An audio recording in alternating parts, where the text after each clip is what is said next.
Hello, നമുക്കിന്നൊരു name plate ചെയ്താലോ? കുറേ വീടിൻ്റെ മുന്നിലൊക്കെ കണ്ടിട്ടില്ലേ വെൽക്കം എന്ന് എഴുതിയിട്ടുള്ള ബോർഡ്?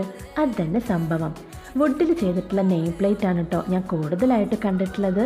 ചിലരൊക്കെ ഹൗസ് നെയിമും നെയിം പ്ലേറ്റിൽ കൊടുക്കാറുണ്ട്. എന്നാൽ പിന്നെ ഒരു നെയിം പ്ലേറ്റ് നമുക്കും ഇരിക്കട്ടെ, അത് നമ്മുടെ വീടിനൊരു ഗമയല്ലേ. ഇപ്പം നമ്മൾ അതിന് വേണ്ടിയിട്ട് വുഡൊന്നുമല്ല കേട്ടോ എടുക്കുന്നത്, വലിയ കട്ടിയൊന്നുമില്ലാത്ത ഒരു ഇടത്തരം കാർഡ്ബോർഡ്. പക്ഷെ കട്ടിയുള്ളതായിരിക്കും കുറച്ചും കൂടി നല്ലതെന്ന് എനിക്ക് തോന്നുന്നത്. എൻ്റെ കയ്യിൽ കനം കുറഞ്ഞ ടൈപ്പ് ആയതുകൊണ്ട് ഞാൻ അത് അങ്ങോട്ട് എടുത്തു. 2 കിളികളും പിന്നെ അവരുടെ കൊച്ചു വീടും, അതാണ് നമ്മുടെ തീം. പിന്നെ 2 ചെറിയ ചരട് ഉപയോഗിച്ച് വെൽക്കം എന്ന് എഴുതിയിട്ടുള്ള ബോർഡും നമ്മുടെ കിളിക്കൂടും തമ്മിൽ കൂട്ടിയോജിപ്പിച്ചു. ഇനി അങ്ങോട്ട് അത് നമ്മുടെ വീടിൻ്റെ ഭിത്തിയിൽ വെച്ചാൽ നമ്മുടെ വുഡ് വർക്കിലുള്ള നെയിം പ്ലേറ്റ് അങ്ങോട്ട് മാറി നിൽക്കും. അപ്പോൾ എല്ലാവരും ഇതൊന്ന് ചെയ്ത് നോക്കണേ. കൂട്ടത്തിൽ ഈ കൊച്ചു വർക്കിന് വേണ്ടി ഒരു ലൈക്കും സബ്സ്ക്രൈബും ചെയ്യാൻ മറക്കരുതേ. ബായ്.